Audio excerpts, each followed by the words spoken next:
il y a quelque chose que j'ai que tu n'as pas, toi.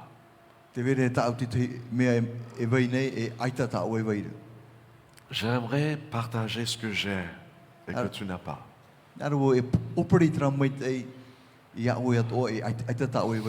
Me dit, je ne suis pas dans la position de recevoir quoi que ce soit. Il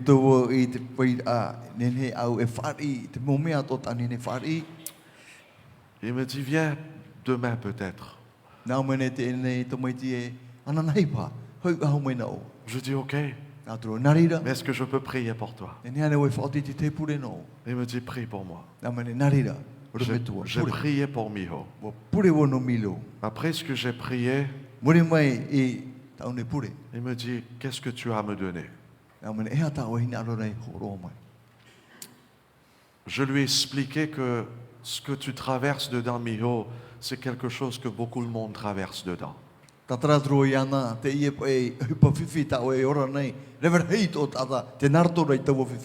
J'ai retiré le vieux livre.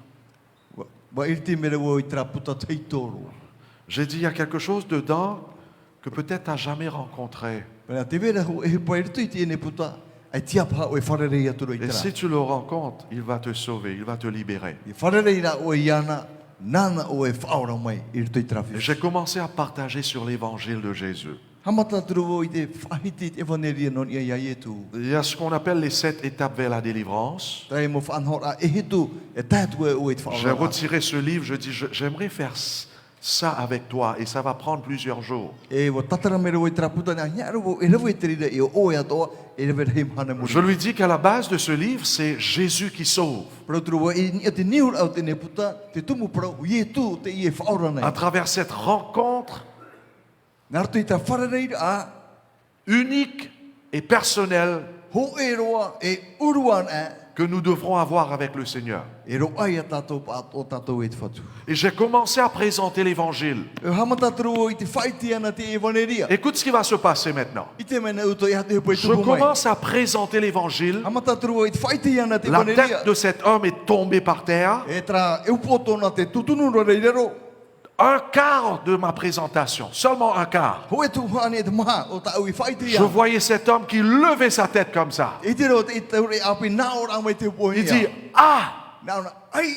Et il commence à sourire. Il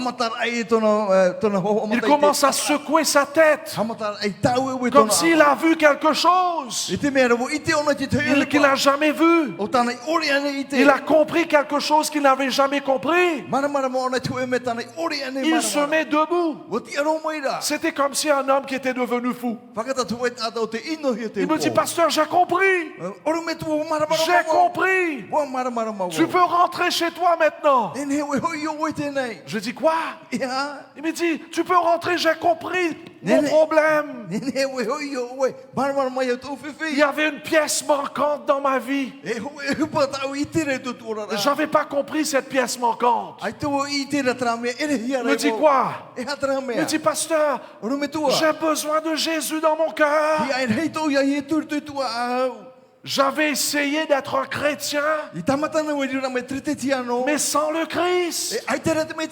Pasteur, tu vas pas croire, je voulais plaire à mon Dieu. J'ai pleuré à plusieurs reprises sur mes genoux, afin que Dieu change mon cœur, me délivre de mes faiblesses. Mais j'ai essayé tout ça par moi-même. Et là j'ai compris, tu peux rentrer chez toi. Je dis, je vais pas rentrer chez moi. J'ai même pas commencé. J'ai un 3/4 encore à présenter. Il me dit, non, pasteur, j'ai compris, tu peux rentrer. Il m'attrape, il me dit, tu peux sortir maintenant, tu peux rentrer chez toi. Je dis, je ne vais pas rentrer chez moi. Je vais continuer mon truc. Et il me serrait dans les bras. Il me dit, tu continues. J'ai continué. Cet homme était en train de rire, et de sourire et d'avaler tout ce que je disais.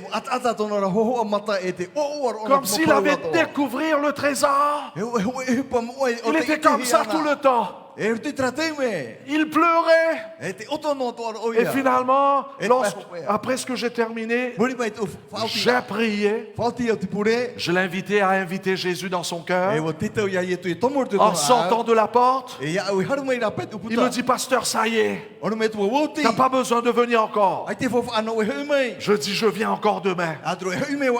Et je suis venu le lendemain. Et le lendemain aussi. Troisième jour, il me dit, pasteur, tu n'as pas besoin de venir ici.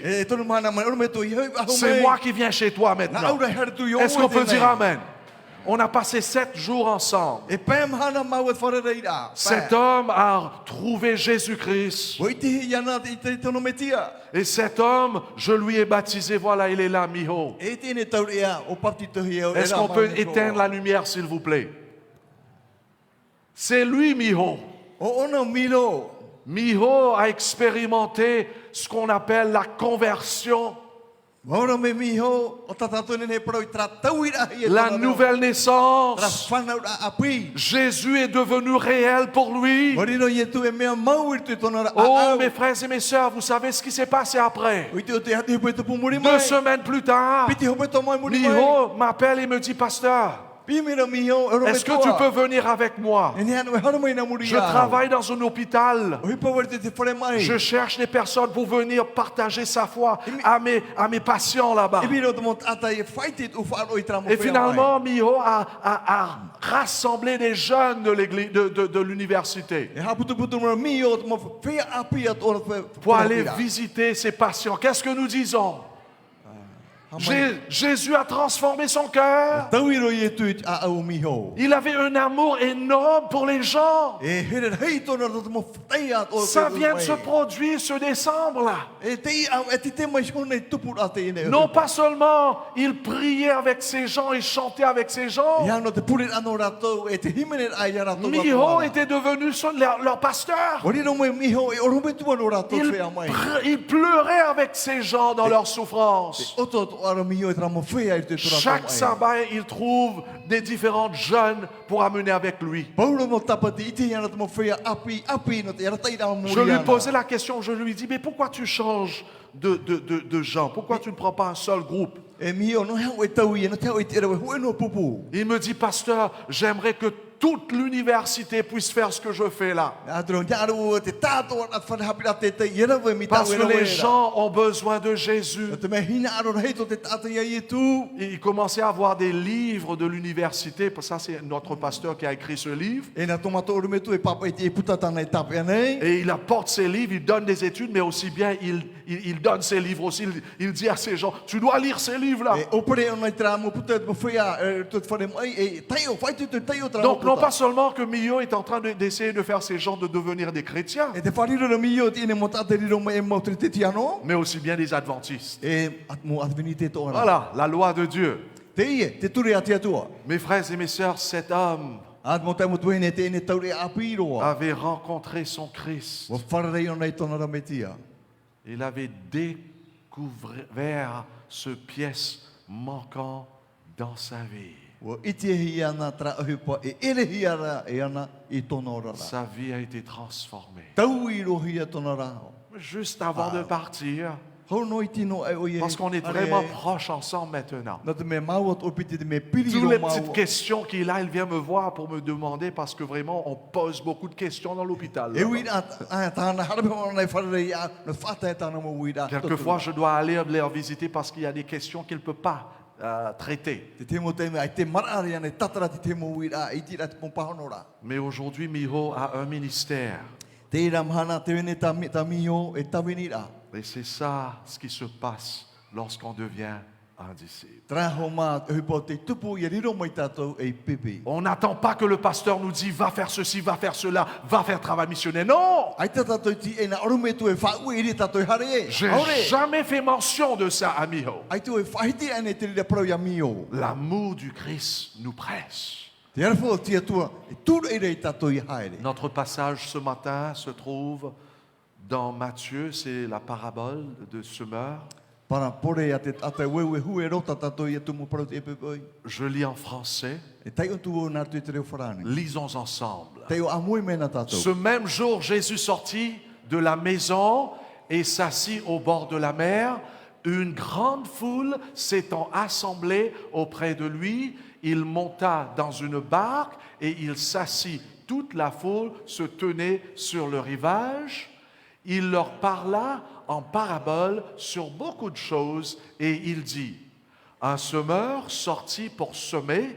Comme il semait, une partie de la semence tomba le long du chemin, les oiseaux vinrent et la mangèrent. Une autre partie tomba les endroits pierreux, où elle n'avait pas beaucoup de terre. Elle leva aussitôt, parce qu'elle ne trouva pas un sol profond.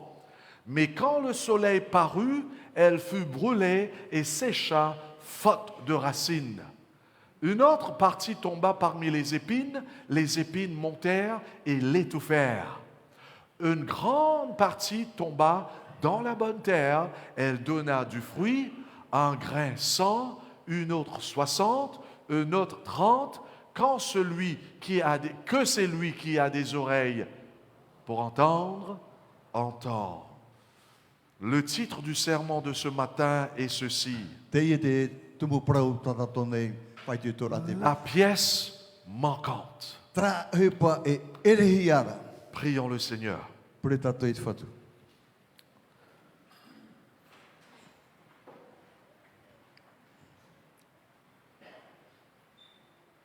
Tendre Père qui est dans les cieux, là que nous ouvrons ta parole, ouvre nos cœurs. Donne-nous ton Esprit Saint, afin que nous puissions voir l'objectif du christianisme, afin que nous puissions voir que la seule façon d'accomplir cet objectif, c'est d'avoir cette pièce manquante. Nous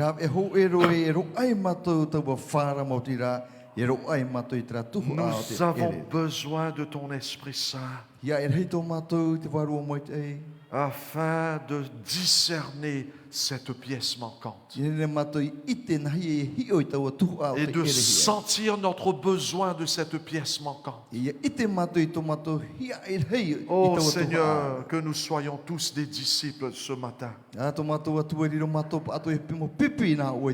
afin de discerner notre besoin de ce semeur dans notre vie.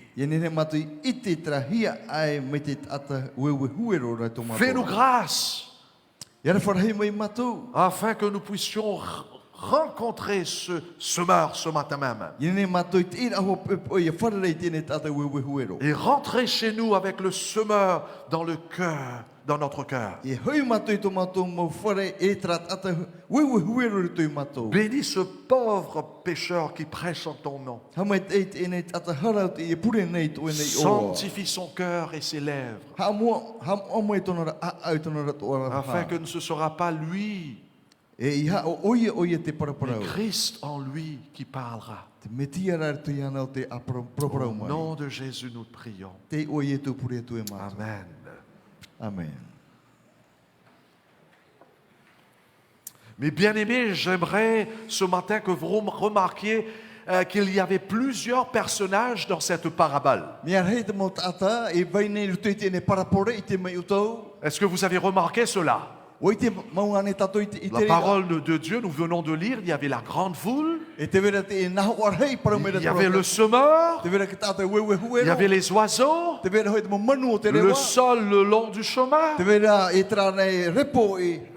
Ce sont des personnes qui sont représentées par le sol le long du chemin.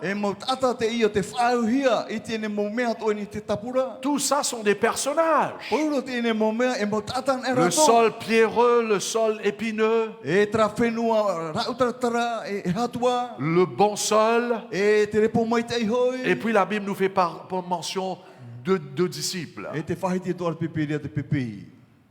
Donc la question que je vous pose ce matin est ceci: qui est cette foule qu'on trouve dans le verset 2 par exemple?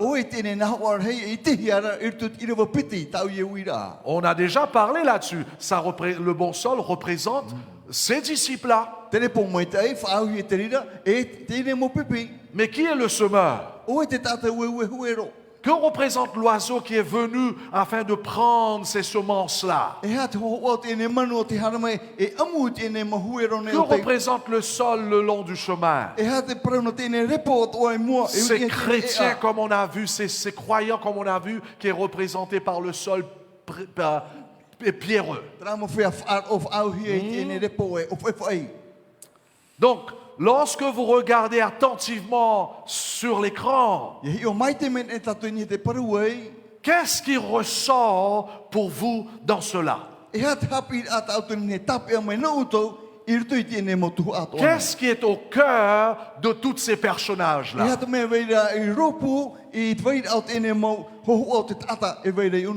Est-ce que quelqu'un veut me dire? Qu'est-ce qui vous touche le plus dans tout ça?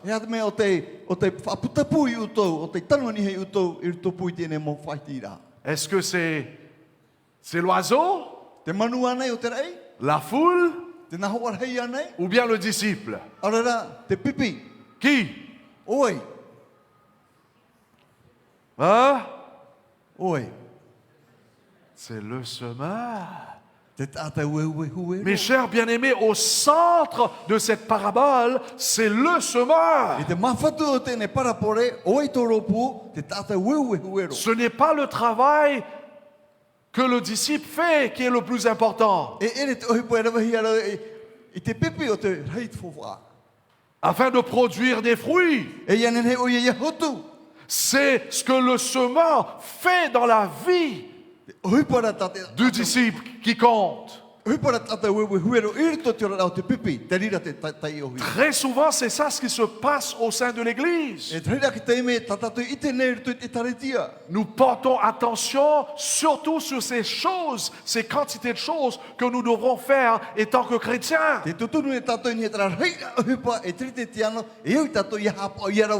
lieu de se focaliser sur le semeur et ce qu'il veut faire dans nos vies.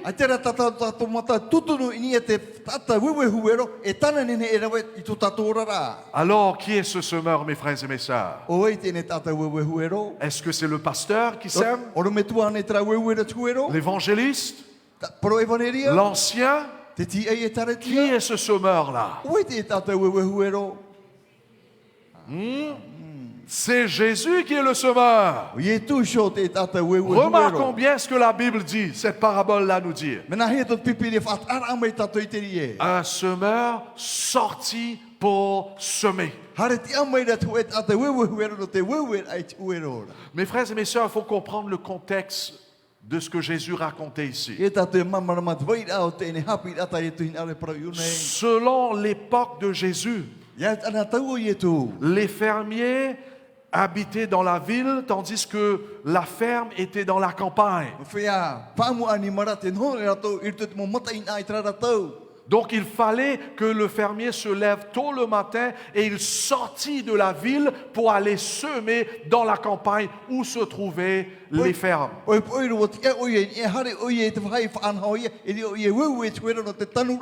Donc les fermiers, c'était des villageois.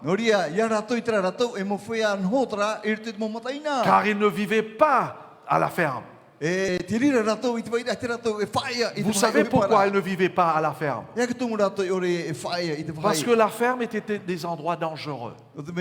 Il y avait des voleurs, des criminels. On voit ça dans l'histoire du bon Samaritain.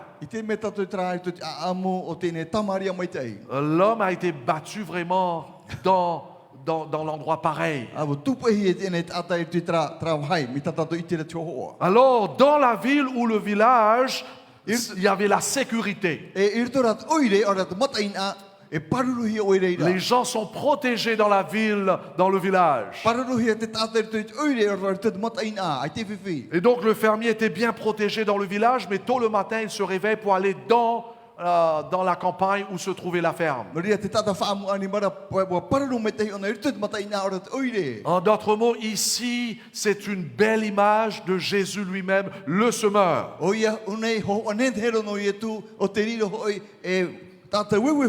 Qui quitta la cité céleste, un lieu Saint, saint et saint. Un endroit sans péché, sans criminel. Un endroit où réside l'amour, la paix, la joie et le fruit de l'esprit. Donc ici Jésus qui est adoré par des milliers d'anges. 2000 ans de cela a quitté son village. Il a quitté sa gloire, le ciel. Il est venu dans ce lieu dangereux. La campagne, cette campagne qu'on appelle la terre. Ce lieu hostile. Dans ce monde qui s'écroule. Jésus a quitté son royaume. Il est venu dans un endroit plein de voleurs. Des brigands, des bandits. Un endroit dangereux pour vivre. Jésus est venu dans un endroit où il y a des morts, des guerres, des tsunamis, toutes ces quantités de catastrophes. Où il y a des milliers de personnes qui meurent tous les jours. Jésus est venu ici sur cette terre. Donc au cœur de cette parabole, mes bien-aimés, il y a le semeur lui-même, Jésus. Et son travail qu'il est venu faire ici, c'est pour sauver les gens. Les habitants de la terre. Afin de tourner ces gens, non pas seulement en croyant, mais en disciples de Christ. Et c'est ça le christianisme, mes frères et mes sœurs. Le christianisme ne consiste pas seulement à porter de fruits de justice et de sainteté. Le christianisme ne s'agit pas seulement de ça ici. Et que je suis là afin d'essayer de changer mon cœur et mon caractère. C'est pas ça le christianisme. Simplement de porter de fruits. D'être un disciple. Oui, le christianisne va porter tout ça ici. Mais à la base du christianisme, c'est la venue du semeur dans notre monde. Est-ce qu'on peut dire Amen? C'est la venue de Jésus dans ce monde désordre. Afin de sauver notre cœur. Ce cœur de pécheur. Ce cœur en désordre. Oh, mes frères et mes sœurs, le christianisme à la base, c'est Jésus. Christ qui rentre dans l'histoire de notre monde afin de tourner l'homme pécheur contre ses péchés et vers Dieu. Le christianisme, c'est pas un rapport de nous qui essayent d'être bons en essayant de faire des changements dans nos vies et dans notre caractère. Ce n'est pas ça le christianisme. Oh, je dois faire ceci, je dois faire cela. Non. Le christianisme, c'est d'accepter le semeur dans sa vie. Il s'agit de Christ qui descend à notre niveau. Est-ce que vous suivez, mes frères et mes sœurs? Christ qui descend à notre niveau parce que nous ne pourrons rien faire sans lui. Il descend à notre niveau parce que nous ne pouvions pas nous élever à son niveau.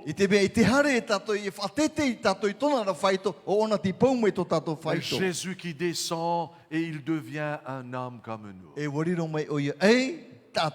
Et il est mort de la mort des méchants. Et le troisième jour, il est ressuscité des morts. Et avec ses bras puissants, il nous soulève de notre tombe pécheresse. Et il nous permet de faire ce que nous ne pouvons pas faire auparavant. De faire sa volonté. De vivre son objectif. C'est-à-dire de quoi? De porter du fruit. Des fruits de justice et de sainteté.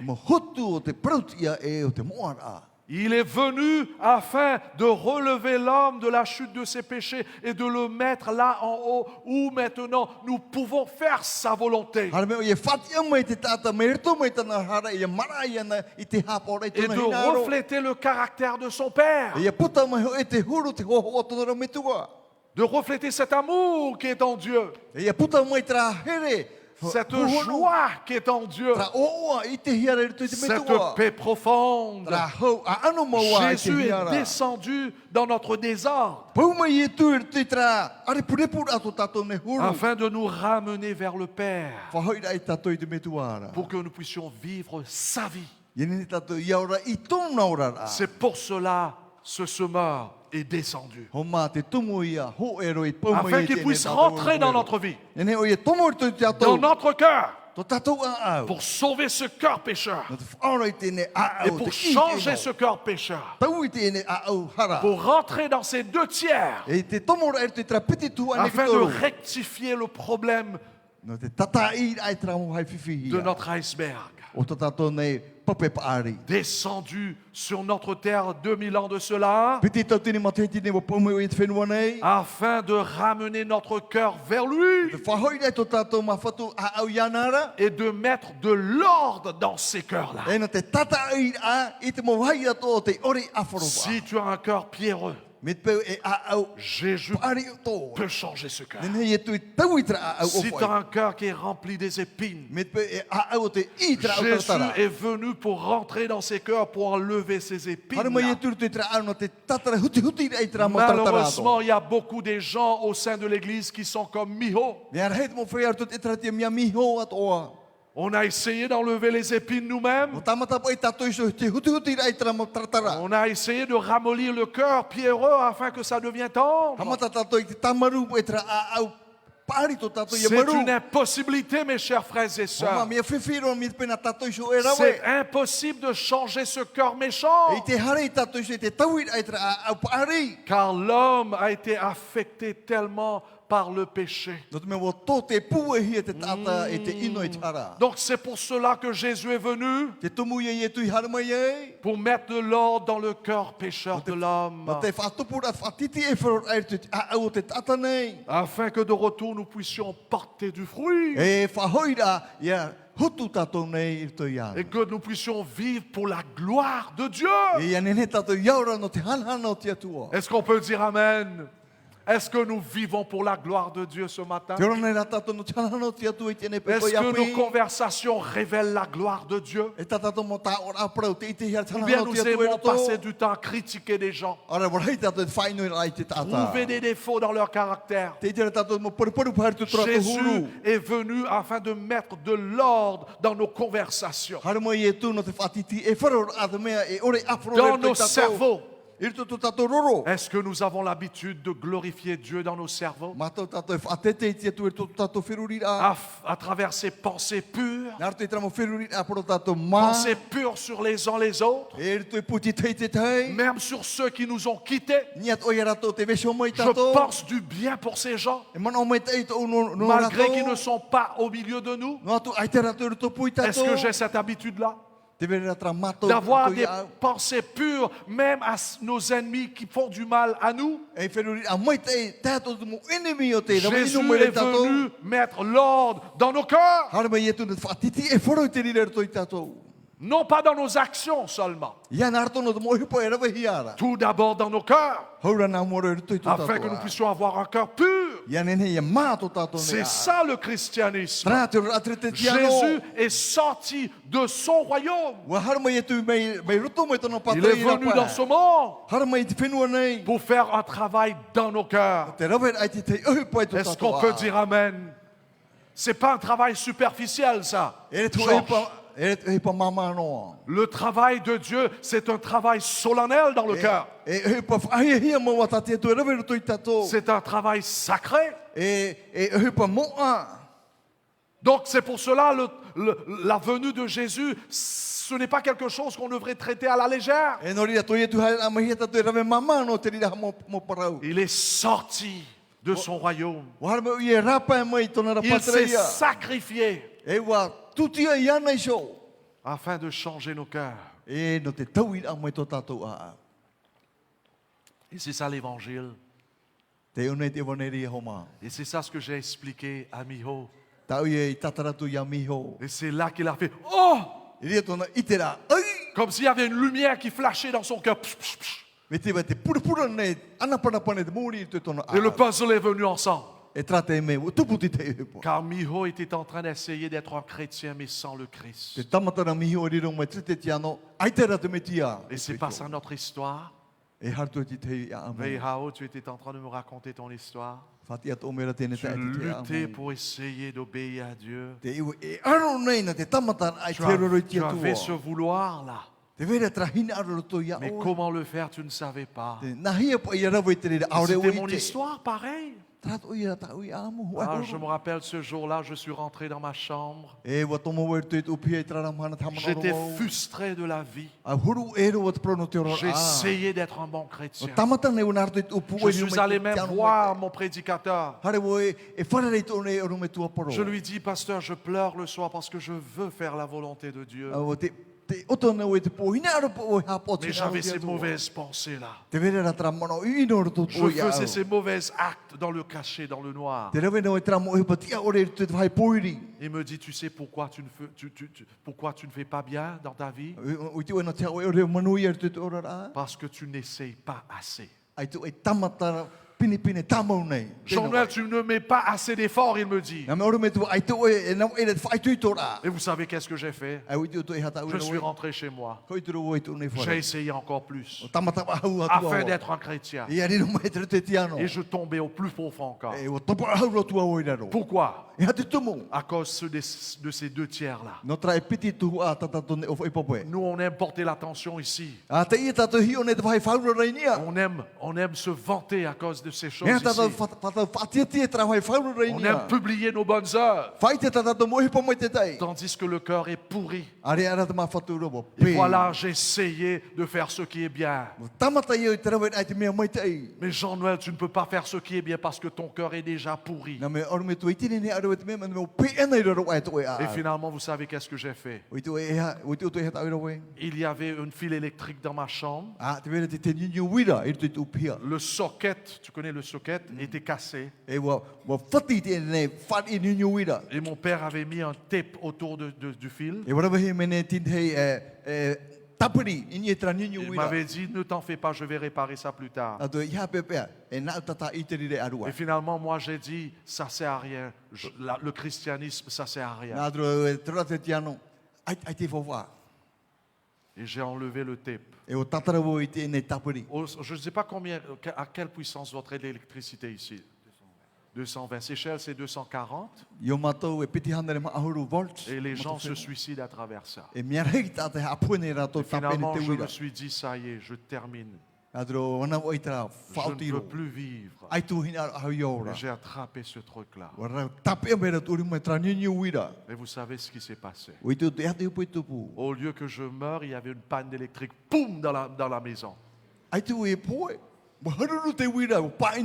j'ai tombé par terre. Vous êtes en train de rire, mais moi j'ai pleuré. J'ai dit, Seigneur, pourquoi tu ne me laisses pas mourir si tu es Ça ne sert à rien, j'ai essayé. Et beaucoup de gens essayent afin de plaire à Dieu. Non pas seulement Mio et moi. Là parmi nous, il y a ceux qui ont essayé d'être un bon chrétien. C'est une impossibilité, mes frères et mes sœurs. Car l'homme est méchant. Son cœur est tortueux. Il faut absolument le semeur qui vient et rentre dans nos vies. Il faut que l'homme pécheur rentre en communion avec ce Dieu saint. Il faut que nous permettons à Jésus, que nous lui donnons accès à notre cœur. Afin que c'est lui qui nous sauve. Ici, dans la parabole, il s'agit de Dieu qui me sauve de moi-même et de mes péchés en venant habiter dans mon cœur et mettre en moi une puissance. Et cette puissance s'appelle la puissance du Saint-Esprit. Parce que je ne peux pas faire ce qui est bien de moi-même. Et c'est Jésus qui va dire, je suis le sceptre et vous êtes le sarment. Si un homme, si tu demeures en moi et je demeure en lui, c'est là que vous allez porter du fruit. Car sans moi, vous ne pouvez rien faire. Pourquoi? Parce que par nature, le péché est notre maître. Je suis né dedans, David dit. Et j'en suis esclave du péché. Je suis dominé, contrôlé et manipulé par le péché qui règne en moi. Par conséquent, je ne peux pas vivre correctement. Je ne peux pas porter de fruits. Par nature, je ne peux pas vaincre mes mauvaises habitudes. Je ne peux pas vaincre mes mauvaises pensées de convoitise. Je ne peux pas m'empêcher de mentir par nature. Parce que le péché est ancré dans mes gènes, dans mes ADN. Tous mes efforts, je n'y parviens pas. Bien que je m'efforce de déployer toutes mes forces, je ne parviens pas à manger sainement, à m'habiller modestement et à vivre dans la droiture. Je ne peux pas faire cela. Parce que peu importe à quel point j'essaie de devenir meilleur, je n'y arrive pas. Quels que soient mes efforts personnels pour me réformer, en essayant de penser correctement, de parler correctement, je reste en décalage de la gloire de Dieu. Pourquoi? Parce qu'en moi, il n'y a rien de bon qui existe. Ce n'est pas ça que Paul va dire? Car je ne sais pas ce que je fais. Je ne fais pas ce que je veux et je fais ce que je haïs.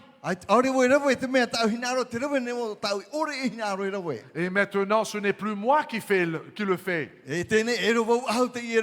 Ces choses mauvaises-là. Mais c'est le péché qui habite en moi. Ce qui est bon, je le sais, n'habite pas en moi, c'est-à-dire dans ma chair. Oui, j'ai la volonté, mais non le pouvoir de faire le bien. Est-ce que vous voyez le problème de l'être humain? On ne peut pas faire ce qui est bien par nature. Vous voyez le désordre qui existe dans nos cœurs. Car je ne fais pas le bien que je veux et je fais le mal que je ne veux pas. Et si je fais ce que je ne veux pas, ce n'est plus moi qui le fais. C'est le péché qui habite en moi. Je trouve donc en moi cette loi. Quand je veux faire le bien, le mal est attaché à moi. Car je prends plaisir à la loi de Dieu, selon l'homme intérieur. Mais je vois dans mes membres une autre loi. Je dois surligner ça encore, une autre loi. Cette loi-là, qui lutte contre la loi de mon entendement. Il y a une loi en nous qui lutte contre la loi de Dieu et qui me rend captif à la loi du péché, qui est où? C'est où? Dans mes membres, dans mes cellules, dans mes nucléus, dans mes ADN. J'aime cette version-là.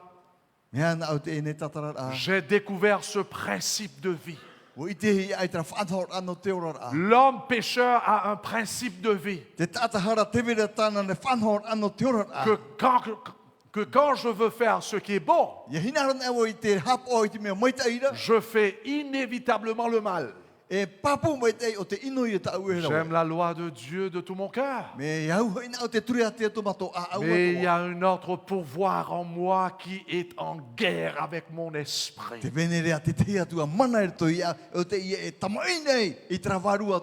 pouvoir me rend esclave du péché qui est toujours en moi. Mes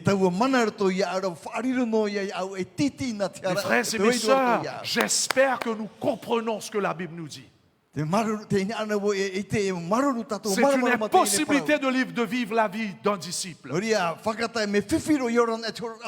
C'est-à-dire la vie de Dieu. De notre part. Une impossibilité.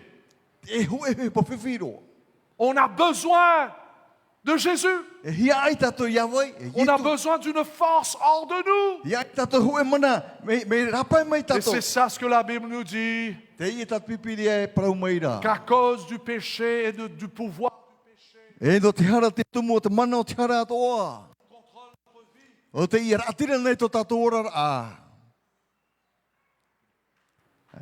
Ok, ça vient encore. À cause du péché et du pouvoir du péché, non pas seulement nous sommes incapables de vivre la vie de Dieu. Est-ce que vous me suivez là? Il y a un autre problème encore qui? Vous savez c'est quoi? La colère de Dieu est sur nous. À cause du péché et de cette nature pécheresse. À cause de notre désobéissance. Écoute ce que la Bible nous dit. Car sachez-le bien, aucun impudique ou impur ou cupide, c'est-à-dire idolâtre, n'a d'héritage dans le royaume du Christ et de Dieu.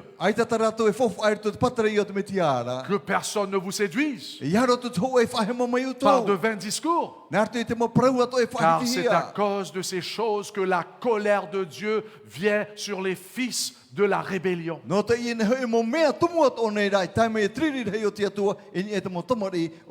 c'est pour cela, deuxième raison, nous avons besoin du semeur. Nous avons besoin de Jésus-Christ. Nous avons besoin d'un sacrifice. Parce que l'homme n'est pas seulement tombé dans le péché,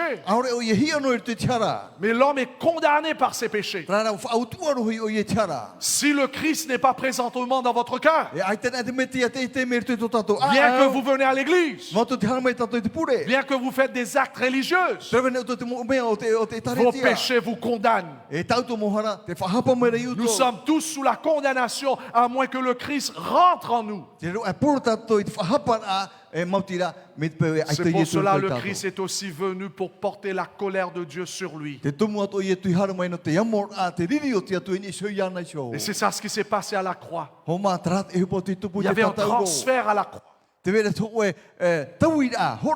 Nos péchés étaient transférés sur lui, à tous les disciples.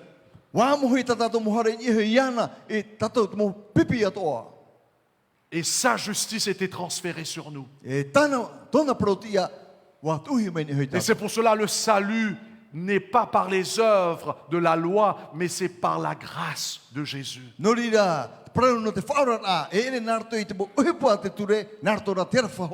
Est-ce qu'on peut dire Amen?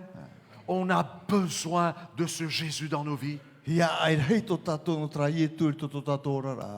il y a un autre problème encore. L'homme est pécheur. L'homme ne peut pas changer son cœur. L'homme est condamné à travers ses péchés. Mais plus encore, à cause de ses péchés, la Bible nous déclare morts. Regardons ça. Vous étiez morts. Paul parle à l'église ici. Il dit à un moment donné, vous étiez morts par vos offenses et par vos péchés. Et nous étions morts par nos offenses. Voyez-vous cela? En d'autres mots, est-ce que vous me suivez? L'homme pécheur n'est pas simplement malade spirituellement. Haona? Tu n'es pas seulement malade spirituellement. Quel est ton problème par nature? Tu es mort. Spirituellement, l'homme est mort. Voilà ce que nous sommes sans le Christ. Est-ce que vous me suivez là? Ne rate pas, ne rate pas. S'il y a quelqu'un qui dort, réveillez-vous. Parce que peut-être c'est pour cela que tu dors. Bien sûr, il y a ceux qui sont fatigués. Mais l'homme, par nature, nous sommes spirituellement morts. Nous sommes par nature insensibles aux choses spirituelles de Dieu. Et c'est ça ce que nous sommes sans le Christ. Nous sommes sans le Christ. Bien que nous allons à l'église, nous sommes des cadavres qui vont à l'église et qui essayent de plaire à Dieu.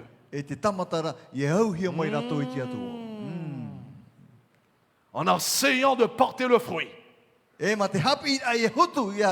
en essayant de réformer sa vie, en essayant d'être religieux et bon, en essayant de gagner des âmes. Est-ce que vous suivez là? On va à l'église, on fait tous ces actes. C'est ça ce que Mio faisait. C'est ça ce que je faisais. Le moment où je suis allé attraper ce truc pour mourir,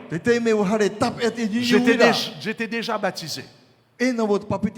J'étais déjà le, comment on appelle ça, youth leader. Directeur de la jeunesse. J'étais déjà directeur de la jeunesse. Je faisais toutes ces choses. Mais j'étais un cadavre au sein de l'église. Parce que sans Christ qui nous contrôle, qui nous dirige, qui est notre maître, nous sommes tous des cadavres dans l'église. Et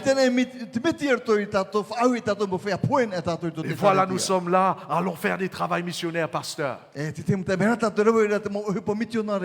cadavres qui vont faire des travaux missionnaires. Est-ce que nous connaissons Christ ce matin?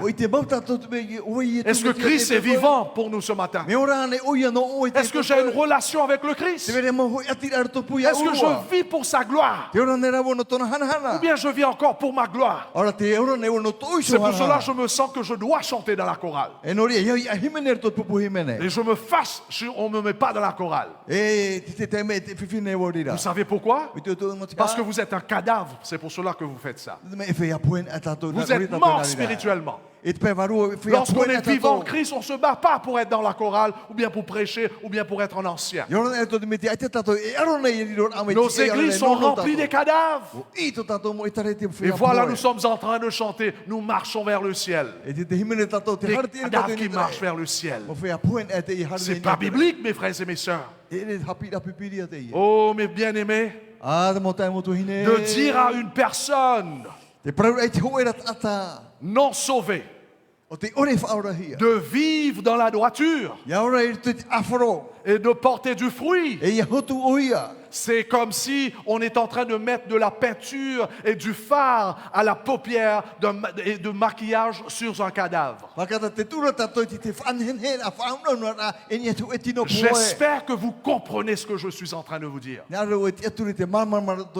dire à nos jeunesses de s'habiller bien, qu'il ne faut pas faire ceci, de cela, sans avoir le Christ. C'est comme si on est en train de maquiller un cadavre, de rendre belle un cadavre ou une cadavre. C'est ça ce qu'on est en train de faire. Est-ce que vous me suivez? J'espère que vous comprenez cela. De dire à la jeunesse, il faut venir à l'église chaque sabbat. Tandis que ce jeune n'a jamais connu Jésus, n'a jamais donné son cœur à Jésus. C'est comme si on est en train de maquiller un cadavre. Oui, la personne est belle dans sa coffre, dans son cercueil. Mais la personne est quoi? Elle est morte. Quel malheur! Quelle tragédie d'enseigner aux gens de vivre la vie de Dieu sans la nouvelle naissance, sans la conversion, sans Christ en soi. Oh, vous pouvez essayer de rendre cette personne aussi belle que vous le pouvez. Mais la personne est morte et elle reste morte. Et c'est ce que font beaucoup de chrétiens, même les croyants adventistes. Même beaucoup des pasteurs. On est en train de prêcher sur les doctrines avant de prêcher sur la croix de Jésus. On force les gens à garder le sabbat, arrêter de fumer, arrêter de boire. Et pourtant, cette personne ne connaît pas Jésus. Quelle tragédie, pasteur! C'est une fausse évangile. Beaucoup essayent de vivre la vie chrétienne, d'améliorer leur vie, d'être bons, mais sans avoir cette relation profonde avec Jésus. Oh, sans Jésus, je ne peux vivre. Vous connaissez ce chant, mais ce chant-là, on va chanter ça. Sans Jésus, je ne peux vivre. Chantons ce chant présentement là. Où est le pianiste? Sans Jésus, je ne peux vivre. Je n'osais faire un seul pas. Allez, on fait ça vite. Hop. Où se trouve dans le cantier? Voilà. Voilà. Il va transférer. Chantons ce chant. Présentement, s'il vous plaît, chaque présentation, il faut que vous soyez prêts. Amen.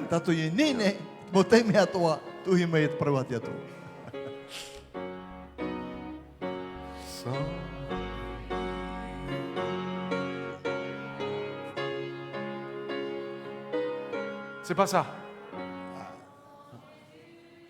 Je ne peux vivre. Alors, l'autre version.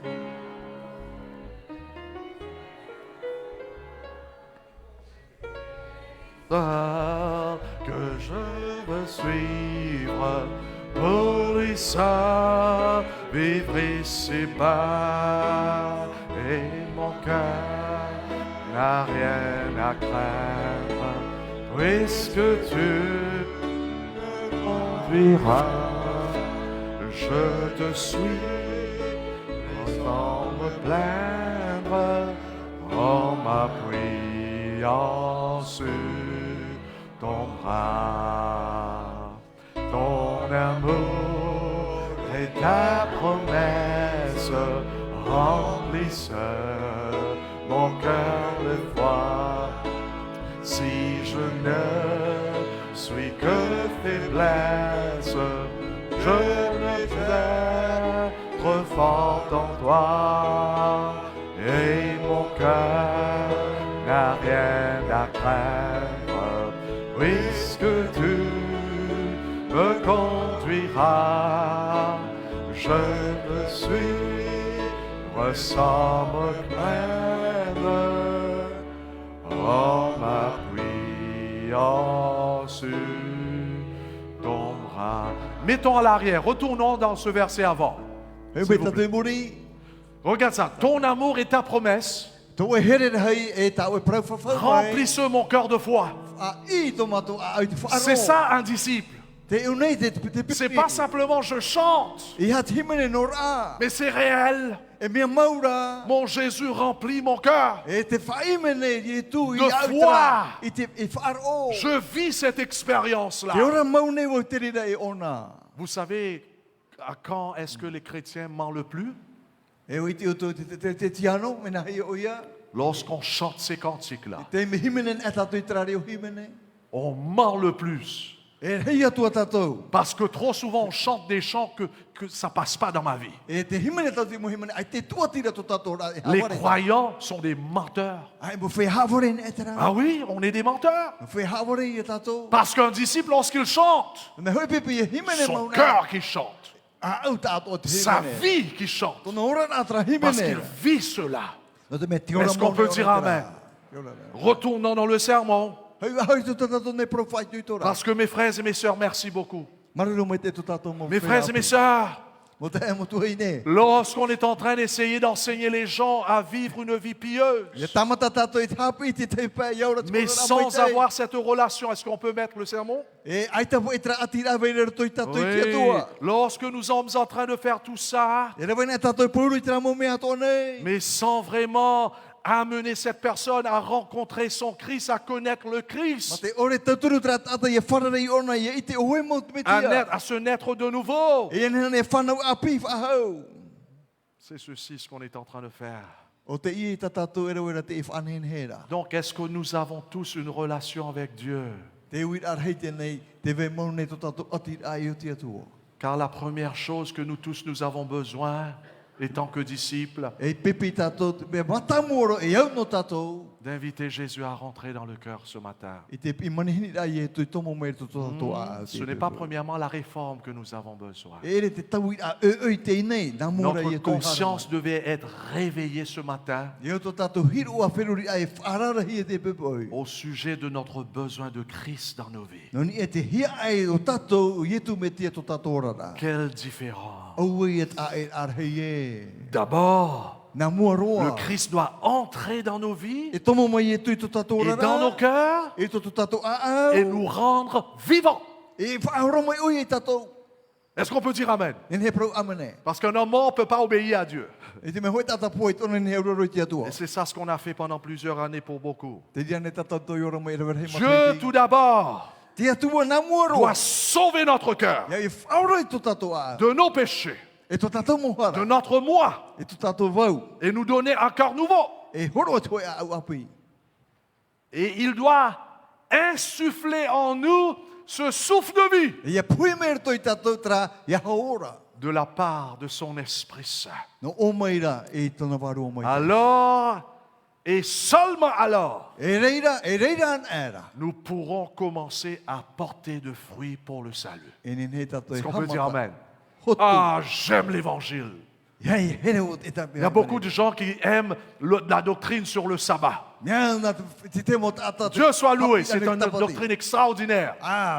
E hapi a whahia hia Mais il n'y a tara. pas une doctrine qui est comme doctrine de l'évangile. Ai tera e evangelia. Hau atu mai te evangelia. Pipiria. Jésus qui sauve. O yo yetu me tia whao. Amen. Amen. C'est seulement là que je peux vraiment porter du fruit. I taua te me nora tato ni ne e hotu Et c'est ça mai ce que hotu Paul mai va tai. dire. Nous avons vu tout à l'heure comment Paul va dire comment on est perdu en nous-mêmes. On veut faire ce qui est bien, mais on fait ce qui est mal. E tera tato aru e tra huru papu ore aru toi tato tapo ore tatara mai aru e sona Et c'est là qu'il va dire, misérable que je suis, qui me délivrera du corps de cette Ire mort? Paulo au e tu tata poe na mai wo e whaora I tēne tino. Et il donne la réponse dans le verset E te 25. horo me Paulo te pahanor at iro kitu. Grâce soit rendue à Dieu par Jésus-Christ, notre semeur Ha mai te hi e whahoi atu I tia tuara nartu ia yetu me tia to tatou ra et whatu. sauveur et Seigneur. E whaora atua e whatu no tatou. Par conséquent, donc, l'évangile du Christ n'est pas seulement là pour que je devienne une meilleure personne, E no rira at evangelia ni tu me ia no te riro ora mai e tata mai te ia tua. mais pour que je devienne vivant en Christ. Ye riro rau e tata ora. Laisse-moi vous dire quelque chose. Est-ce que vous êtes prêts? Mine ni ane tatou. Le plus grand besoin de l'Église présentement, Te hia e heiro at e tare tia te iamhana. c'est la vie. Te ora. Parce que naturellement, on est mort spirituellement. I te pewarua mo On whea a pono besoin de tatou. cette vie d'en haut, Ia e hei tatou I traora. Ia no une. No nia où mai je tere. deviens spirituel, Ia ne tatou rira e mo whea varua mo. spirituellement vivant. Pewarua me ora tatou. Et là, je peux servir mon Dieu. E te rira te me nini tatou ki Est-ce tamini qu'on me peut te dire tia. Amen? Et c'est seulement Jésus qui peut nous apporter cette vie d'en haut. Ie tuan e te nini afu e me tau ahora ra no nia mai tere. Notre plus grand besoin, c'est d'expérimenter ce Dieu en nous. To tatou hia ai ar heiro e ru. Ia ora mai tatou I te ora atatia tu e veire. C'est pour cela le semeur, c'est notre plus grand besoin ce matin. No ria tra tata wewe huero. Trai e tata tata to hin aro heiro e te Il est la pièce manquante en ce moment, O ia tra tu a e ere hia rei tatou I te ine tau. dans ma vie et dans le christianisme actuel. E te tuora a e tuora atrete tiano I te imhana. J'aimerais que vous appreniez notre texte par cœur. Ia ro e tamo a au mai tatou te 1 te Jean irawa. chapitre 5, le verset 11 à 13. Ioane ho e pene pe I rewa huruma ho e tatou to huruma toru. 1 Jean chapitre 5, le verset quoi? Ioane ho e pene pe 11 à 13. I rewa huruma ho e tatou to huruma toru. Jean, inspiré par Dieu, dit ceci. Te praura Ioane e whaurua Et te mai voici tatou tia ce témoignage, E te ia taua profaitera. que Dieu nous a donné la vie E éternelle wa ho mai te tua I tatou te ora mure ore. et que cette vie est en son E Fils. taua ore ra tirato I tana tamaiti. Voyez, j'ai essayé d'apprendre ça en français. Tamata Cette vie est en son Fils. E te ina e ora tirato I tana Celui tamaiti. qui a le Fils Te iana ra te tamaiti. a la vie. Te iana to ara tau ora. Celui qui n'a pas le Fils de Dieu Te iana ra ore te tamaiti n'a pas la vie. Aore te ora iana. C'est Jésus qui nous donne la vie. Na ye tu ho mai te ora C'est no tatou. Jésus qui donne l'Église la vie. Na ye tu horo te ora tu tana Le I taritia. problème, c'est que l'Odyssée a fermé Jésus en Te dehors. whiwhi wa pono he oponi rauti te atu. Et les Laodicéens sont en train de travailler au sein de E l'Église. ras mo rauti te oi pora rito mai te taritia. Tandis que le Christ est en dehors. Are ara ye tu era ira pa me tu puta. Et le verset 13 nous dit ceci. E te na ira horo matoru Je vous ai écrit ces choses Papa ina wa uto te ne mo para. afin que vous, pour vous qui croyez dans le nom de Dieu, afin que vous, il y a un mot que j'aimerais que vous me dites, là, afin que vous sachiez que vous avez la vie éternelle. Ne uto ia ite me papu wa roa ia uto te ora mure. Est-ce que Dieu veut qu'on sache si on a la vie éternelle, oui ou non? Ni aro ne te atu ite tato me papu. Dieu veut wa qu'on roa ia tato. sache. Ni aro no ia ite tato Et ite. comment savoir si on a la vie éternelle? Au manahi ite wa roa ia te ora mure ore. Si j'ai Me te peute Jésus. te ia ora ye tu. Donc ce n'est pas seulement une question de croire en Jésus. Ia no te ite te aturi no ia ye tu. Satan croit, Te aturi to tatane. mais il reste Satan. E vai no ra ono tatane. La question est ceci. Te ia mo te wi Est-ce que arhei. j'ai Jésus dans ma vie? Te ve maune ra ye tu te tu ora ra. Est-ce que j'ai reçu Jésus dans mon cœur? O whare maua ra o iana te tu. Est-ce que je l'ai invité afin de prendre le contrôle de ma vie? E wa whare o iana ia atira ona te tu ora Ou ra. bien je suis encore en train de vivre une vie chrétienne, mais sans lui. Ora te ora no tu ora te tiano. Ora ra ye tu Laodicée, écoute ce que la Bible nous dit au sujet de Laodicée. Et attends, Je Pipi, connais tes œuvres, O iti au ta ora mo hipa. mais malheureusement, Mai pe pe ara. où se trouvait Jésus? Te hiro i tu te vaira. Laodicée œuvrait, Te o hipa nei te te rauti tia. mais où se trouvait Jésus? Te hiro te fatu te vaira. L'église de Mataya, Tare tia matai ane. vous devrez aller ouvrir votre porte E i tatu hare irti opening. et laisser Jésus rentrer. Veso ia i tu i tomo mai. Chaque membre de l'église, Mo mero tate te vous devrez ouvrir les portes de votre cœur a irti a te uputa to tato a. et laisser Jésus entrer. Veso ia i tu i tomo mai. Donnez ces 2/3 de l'iceberg Horo atra piti tu a o À te Jésus. pape pari. Horo ia i tu ra. et invite le semeur de rentrer, de demeurer en vous. E a piti tate wewe hiwero. E no Et homer tu tout ira bien. E matara te mo me Oh ato. mes frères et mes sœurs, A te mo tai mo tu hine. parce que tout ce que nous faisons sans le Christ, I te me pura te mo me tato e ravene. Sans Ai sa te metia. justice. Ai te tana prautia. c'est un travail mort. Ce sont des œuvres mortes. E mo hipa fof a orean e te rira. Le Christ est le seul pouvoir réparer nos cœurs pécheurs. Te metian e oie tenene e tata i te a o te whiahara. Et insuffler la vie de Dieu en nous E te puira a mai i te oro te atua i rito i tatou. et à produire de bonnes œuvres à travers nous. E te whahotur ai te mo hipa mai te taira narto atu i tatou. Est-ce que nous pouvons dire Amen? Sinon, vous savez quoi? O i te uto e ha. Non pas seulement nous sommes morts, Iano te me e whia poe tatou. bien que nous faisons toutes nos bonnes œuvres, Matu hipa mai te taita tatou e rawe mais nous ne. sommes condamnés. O whautua hia tatou. Oh, mes frères et mes sœurs, il faut laisser Jésus rentrer. E tatou ia whati e i tu i tomo mai. Et c'est là que nous devenons un enfant de Dieu, E re tatou e riro mau ai e tamar ina un te atu. disciple de Christ. E pipi nana. Et c'est là que nous allons pouvoir faire tout ce qui est là. E ria tatou nene e rawe. Puro te ne mo Est-ce que nous pouvons dire Amen? En d'autres mots, un disciple, c'est quelqu'un qui se rend compte qu'il a besoin de Jésus. Ia poto hia tu e pipi. Ho e tatatra o te iti tono Non. ere. Hinaru ia i e tu. Non pas seulement au jour du baptême, Ia te mana no tono papitito. mais quand? A whea do. Tous les jours. Te mo mana do. Puro te mana. Il réalise qu'à cause de ça, O iti ona no te i te tumu. il a besoin de Jésus tous les jours. Hia ai tono ia i e tu te mo mana do. Est-ce qu'on peut dire Amen? Un disciple se rend compte de ça, Te oe pipi e hiru ona i trafifi tono. de la nature de son cœur. Te natura tono a au. Bien qu'il est né de nouveau, Ngatu whanu api hia. il y a cette autre nature-là qui va essayer de prendre le relais. Te vera te natura haramoera pai a Un ai te ia. disciple réalise la nature du péché. E hiru wa tu e pipi te natura mo te e huru te ara. Vous savez le problème? I te uto te fifi. Beaucoup des adventistes, Mea rete mo atavini te. pour nous les péchés, c'est de transgresser ces 10-là. Ta tatou hara o whati ai natura ho e huru aore. C'est seulement ça, ce sont des codes.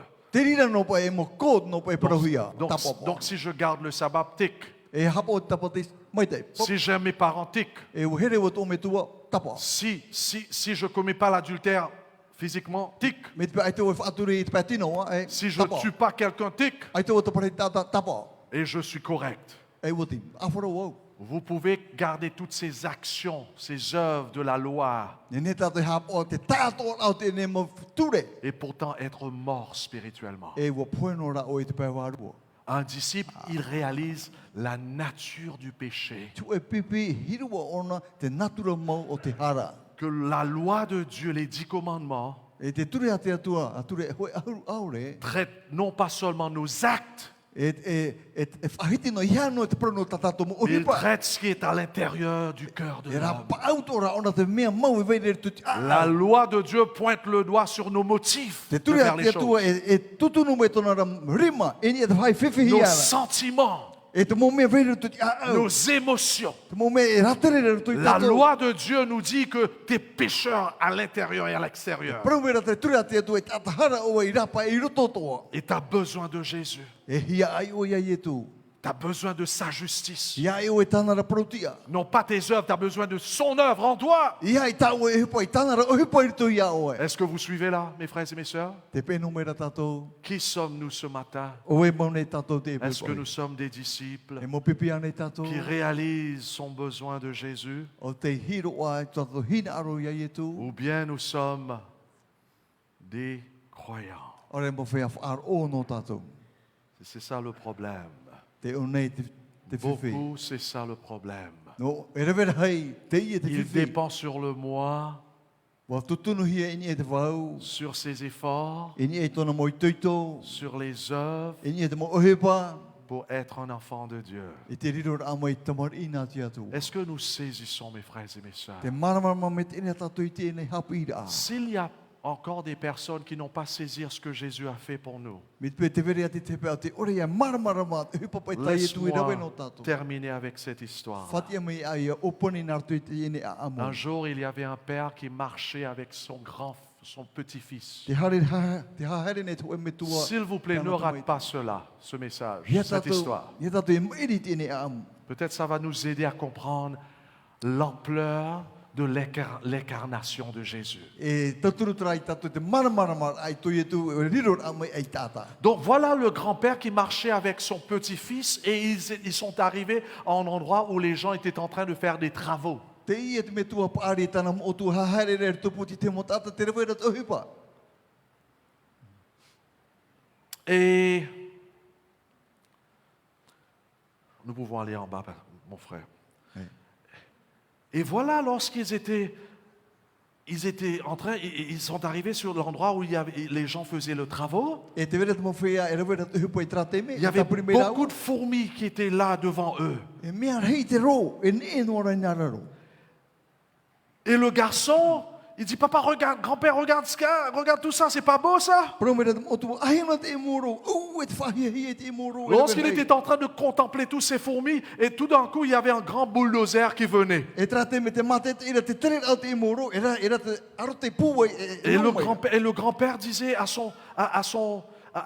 le fiston disait à grand-père, papa, on doit faire quelque chose parce que le bulldozer va écraser tous ces fourmis-là. Tena amera te ene mo tu ai paparu e paparu o. Era me hue pa no te mea. On doit faire quelque chose. E o era me hue pa. Et le grand-père dit, mais comment est-ce qu'on va faire ces choses? Na me paparu o. E mo ta tau ni ne Et le petit garçon dit, mais on crie, on leur dit, et commence à crier, et dit à fourmis, sauvez-vous. E hamata e tu i tra moro. E hare fate u tu. Vous allez mourir, il y a un truc qui vient. Te mera ke tai pu haro me re prehu puro uto.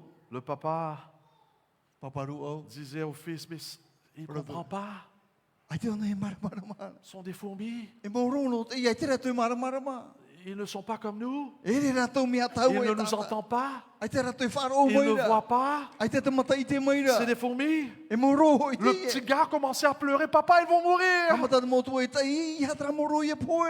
Et le grand-père profitait de ce privilège pour donner une leçon à son fils, E son rawe me petit-fils. ra paparu o te me holo te hapi e tana mo tu.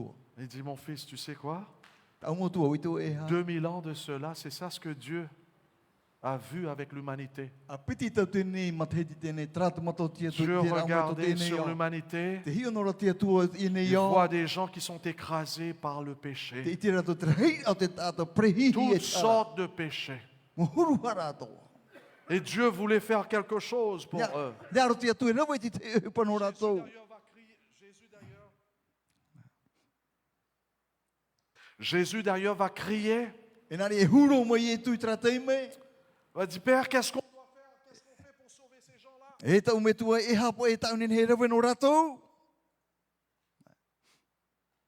Si on ne fait rien, ils vont mourir. Ore e rawe he ti te e poe rato poru. Et voilà, le Père dit, mais le problème c'est que on ne peut rien faire pour eux. Nā mara paparu o te whiwhi, ai te e hupara he nin he rawe no rato. Ils sont des hommes et nous sommes Dieu. E tata rato, e tau e atu ara tau. Et voilà le petit-fils qui tournait vers son grand-père et dit, Papa, E whari o mera te ina motu e ni he paparu o, nā o mera te paparu o est-ce que ce ne e. sera pas bien si on pourrait devenir des fourmis? Juste pour aller essayer de leur faire comprendre qu'il y a ce truc qui vient. Le grand-père dit, c'est ça ce que Jésus a fait. Lui qui était Dieu, il est devenu homme. Il a pris la nature de l'homme pour venir communiquer sa grâce, pour nous montrer le danger du bulldozer du péché. Il va montrer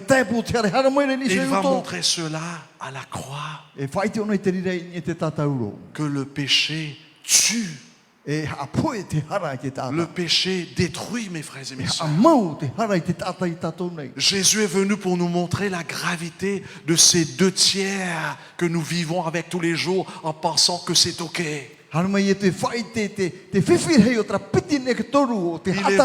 venu pour changer notre cœur.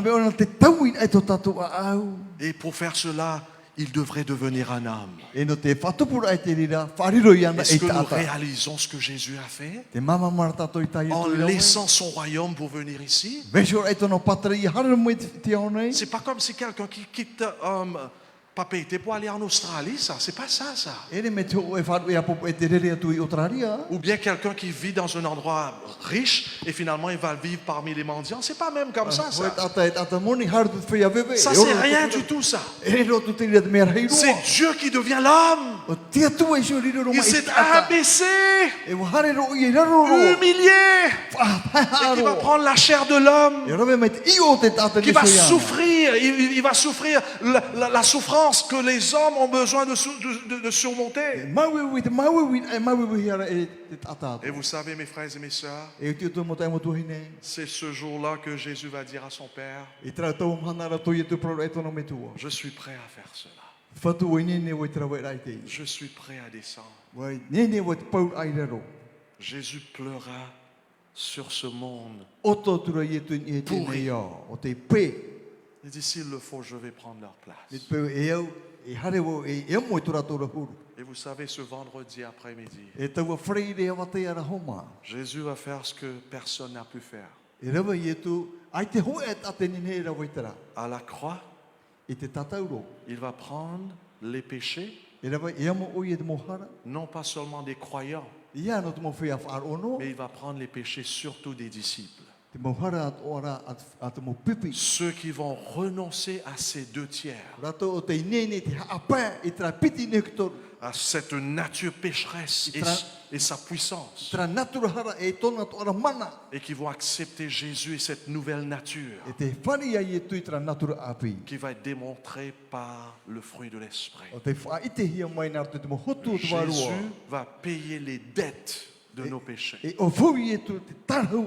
Quelque chose que personne n'a jamais fait. Afin que nous puissions passer de la mort éternelle à la vie éternelle. Afin que, à travers son sacrifice, il pourra rentrer et habiter dans notre cœur.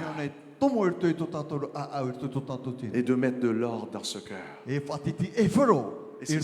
c'est ça ce qui s'est passé avec mon ami Miho. Vous savez, un jour, je l'ai vu, j'étais en train de prêcher à l'université. Je le voyais pleurer.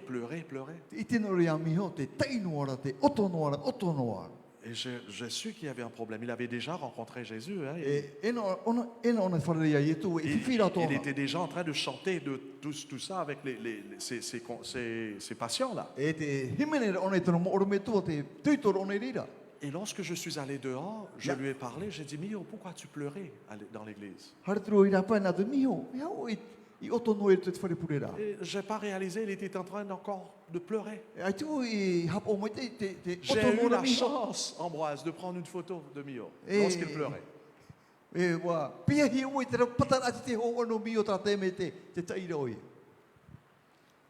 Il se sentait mal lorsque je lui posais la question, il essayait de barrer, quoi. Vous savez qu'est-ce qu'il me disait, pourquoi il pleurait? Il me dit, pasteur, nous sommes en train d'aller là-bas pour chanter prier avec ces patients. Mais ces patients ont besoin plus que de nos prières et de nos chants. J'ai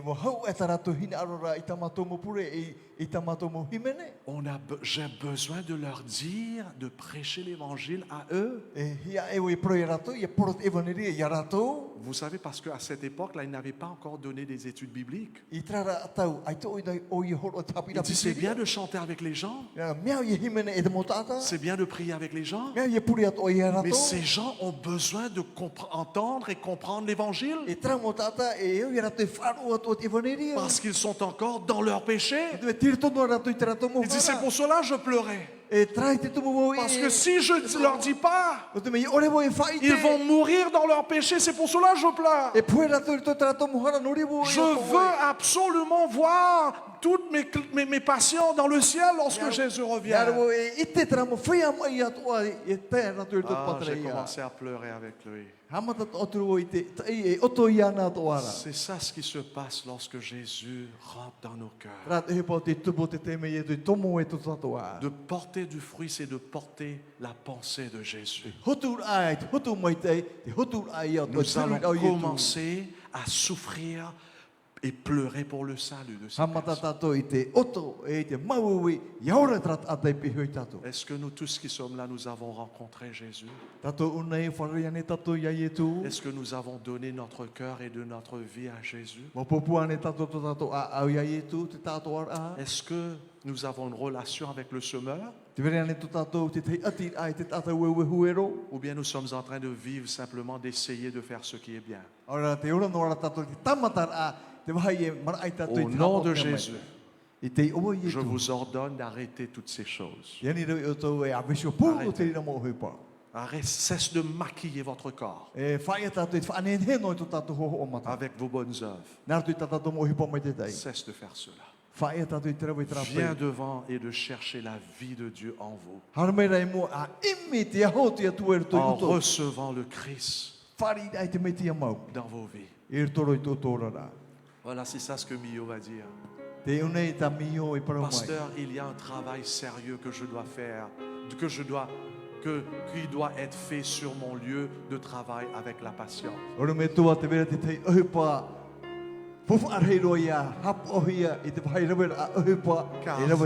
Car si je ne leur parle pas de Jésus, ils mourront bientôt et perdront leur âme. Est-ce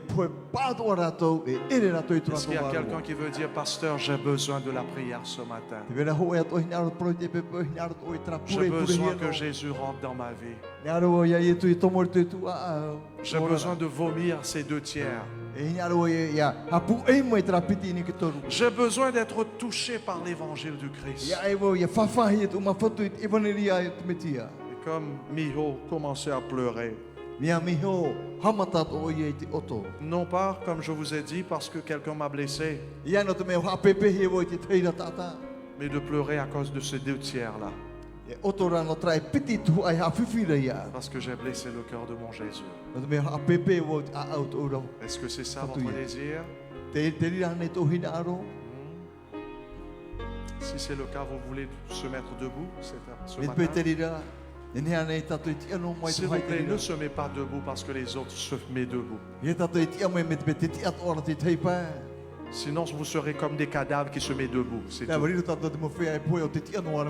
Vous vous mettez debout parce qu'au fond de vous, vous réalisez, je suis un cadavre, je veux la vie de Dieu en moi.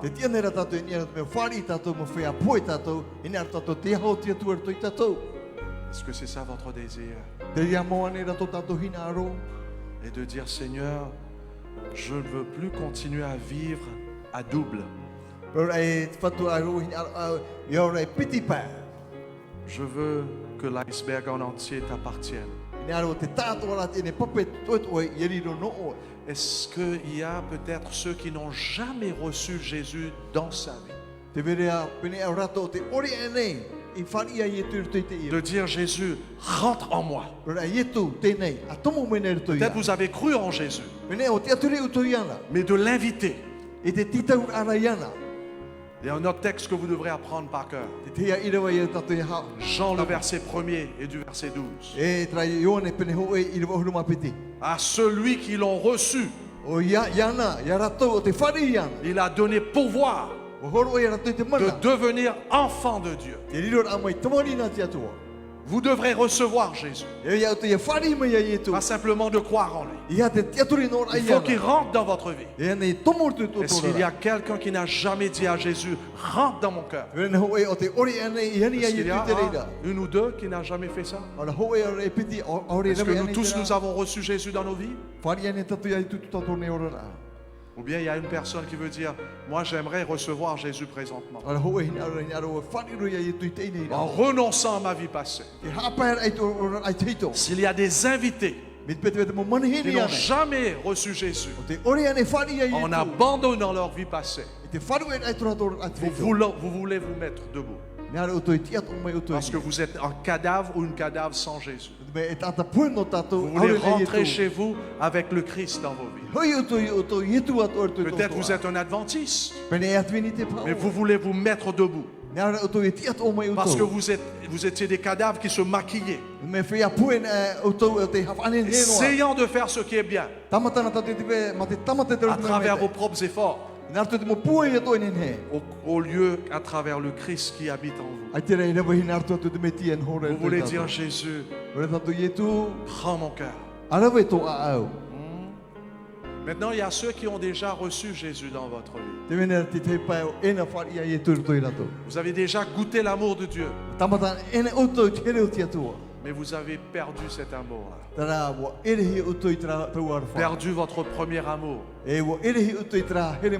Au lieu que vous avez l'amour présentement, vous avez la haine, la colère, la frustration.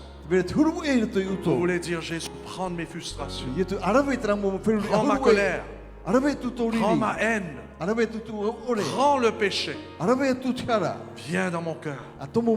Si c'est le cas, donnez votre cœur à Jésus. Donnez votre vie. Ne rentre pas avec la colère, la haine. Rentre chez vous libéré. Car présentement le Seigneur est en train de passer. C'est ça ce qui me touche dans l'évangile. Jésus était un très grand prédicateur, prêchait avec beaucoup de monde. Mais je pense que son plus grand sermon, c'était individuel. Est-ce que vous me comprenez? Lorsqu'il devrait aller mourir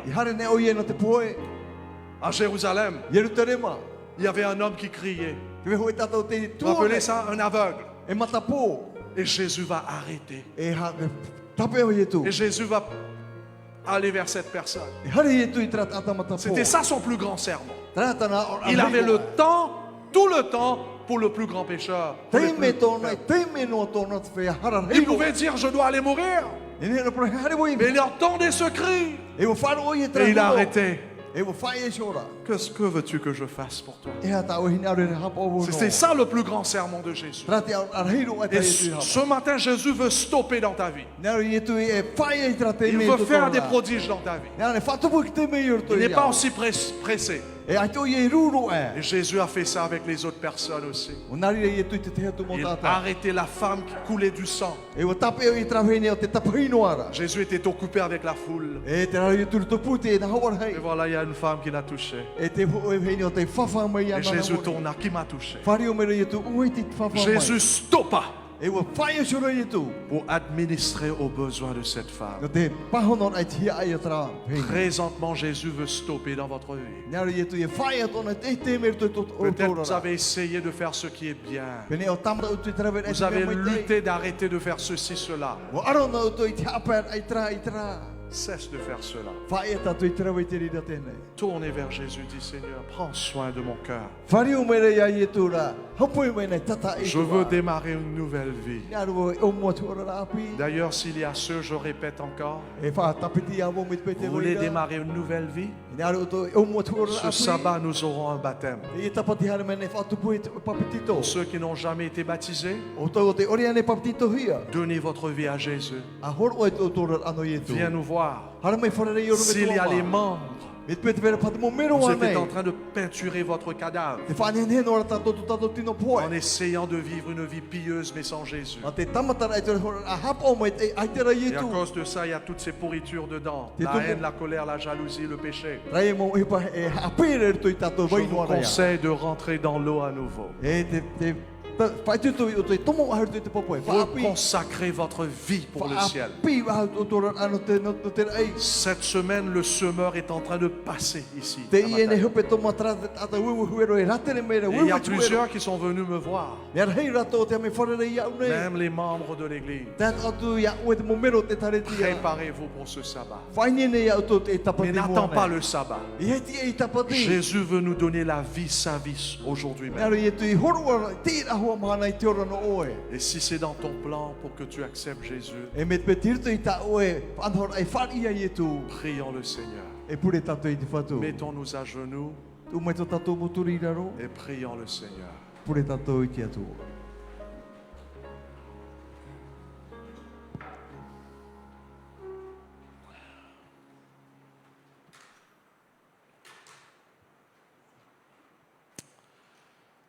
Tendre Père qui est dans les cieux, Matua tua te te i te rei Yehova. nous avons entendu ton appel. I far o mena mato i ta oera pira. Nous avons compris l'état de notre cœur. Wa mama mato i te huru mo to mato a au. Nous avons compris la gravité de notre situation. Wa mama mato te fifi au to mato ne vaira. Car nous ne sommes pas seulement des gens perdus, Aure no mato e riro e mo fea poe. mais morts. Wa poero ora mato. Non pas seulement malades, I hanu e mua mo e hia. mais nous avons une nature en nous qui nous a tués Te vene ho e natural to i mato te hapoe nei mato. et qui nous tue tous les jours. E o te tamo i te hapoe mato te momhana. Nous avons besoin d'une force hors de nous. Ia e rei to mato ti te mana e vere i rapa e mato. Il y a une pièce manquante dans notre vie. Te vene te tu a e ere hia rei mato i to mato ora. Car celui qui était en Adam et Ève avant le péché, O ia o te tier to i atamu i o ewa hau te hana i il te est mai. parti. O haere o ia. Il est hors de notre cœur. Te i rapa mai o ia to mato a au. Nous avons besoin de Jésus, Ia e rei to mato ia i tu. de faire son retour en nous E te whahoi amai ana i to i mato. et nous en lui. E o mato atu o irto i irto i Oh ana. Seigneur Jésus, E to mato fatu i aie tu e. pitié de nous. I arfa mai a mato. Sauve-nous Auro mai a mato. de nous-mêmes, Ia mato i sho. de notre cœur souillé et pécheur. Te mato a au i e tara. Ce cœur de pierre, Tene a au of ai. ce cœur qui est rempli des épines. Te i tra au tratara. Sauve-nous de notre moi, Aure mato i travau. de notre orgueil Te mato teitei. qui ne veut pas nous lâcher. O te orihina ara wharu e mato. Sauve-nous, bon Père, Aure mato to mato de nos mitu e. faiblesses. I to mato mo paru paru. Sauve-nous de cette attitude de vivre une vie chrétienne mais sans toi. Aure mato i trapeu. Ora atrete tiano. Aure ra te metier to i mato. Sauve-nous de cette mentalité d'un croyant. Aure mato i trafiruri a nau e noa i te riro Nous aia. voulons devenir un disciple Ina aro reira to mato riro mo e pipi. authentique E pipi para mau. en invitant Jésus de rentrer dans notre vie. Ma te pira ia ie tu i tomo mo e to Oh, mato. que le semeur puisse rentrer en nous et semer en nous Yenen he te tata weu huero e tomo e to mato ia weu e tu ero. l'évangile éternel. Te vaneria mure ore. Sème en nous ta parole, Tau e prauan e. ce plan du salut, Te raf anhor anot aura. afin que nous soyons des gens sauvés Yeni ro mato e mo tata o te aura et hi. que nous puissions vivre cette vie du salut tous les jours. Ia ora mato i tine ora a tata aura hia te mo mhana oa. Cette vie remplie du fruit, Te ino o te i te hotu mo i te. des fruits à la gloire de ton nom. Te hotu no te hanhana ai tu Que o tu oa. puisses passer dans les rangs présentement. Yenen he o i hahere nar tu i te mo an ei Touche-nous, a. Seigneur. Whawha mai mato. Sauve-nous, bon Père. Aura mai mato i to mato atua. Guéris-nous, bon Père. Aura mai to mato a. Donne-nous cette vie qui vient d'en haut. Ho mai te ora no ia mai te rei. Réveille ton peuple. Wharai tu e nun a. Plutôt, ressuscite ton peuple. Atiaf au mai tu e nun a. Car nous avons besoin de ta vie en nous. Ia e rei to mato i tu ora ai tu i mato. Au nom de Jésus. I te o mana i e tu. Amen. Amen. Mes frères et mes sœurs, nous vous donnons rendez-vous ce soir à 7 heures. J'ai un fardeau. Il y a des bancs vides autour de nous. Et je sais que vraiment ce programme s'est fait pour combien d'églises? 4 églises. Mes frères et mes sœurs, que nous puissions être des mihos. Que nous puissions aller voir ces membres qui ne sont pas là.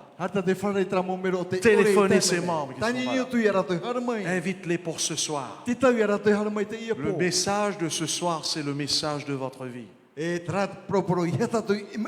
pour ceux qui peuvent venir demain matin, s'il vous plaît, viens demain matin.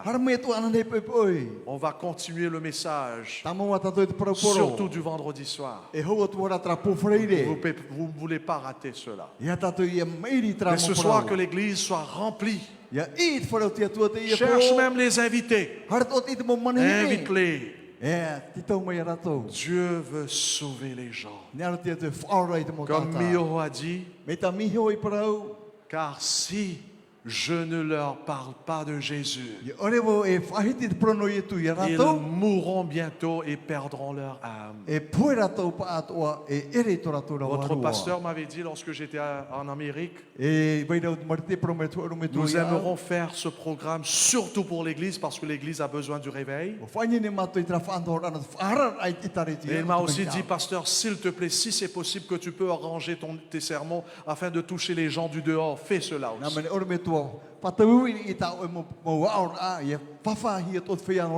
Donc invite les gens du dehors. Premièrement, les gens de dedans. Si votre épouse n'est pas là, invite votre épouse. Si votre époux n'est pas là, invite votre époux. Si vos enfants ne sont pas là, même s'ils sont à papeete, invite-les. Dieu pourvoira. Jésus a quitté son royaume pour venir ici. Pas péter, rien du tout. Et un disciple, il comprend ça. J'étais en train de prêcher à Mongolie. Une semaine, un homme faisait la marche 2 heures pour aller, 2 heures pour retour, juste pour écouter un sermon d'1 heure. Une semaine en entier. À la marche, il n'avait pas de voiture.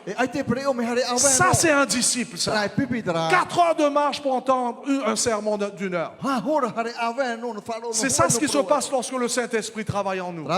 On réalise que ces messages, c'est la vie éternelle. Et les gens ont besoin de ça. C'est une question de vie ou de mort. Bon dimanche, mes frères et mes sœurs. Mais que nous puissions aller avec le semeur dans notre cœur. Que nous puissions aller partout où nous irons, que les gens puissent voir le fruit du semeur dans notre vie.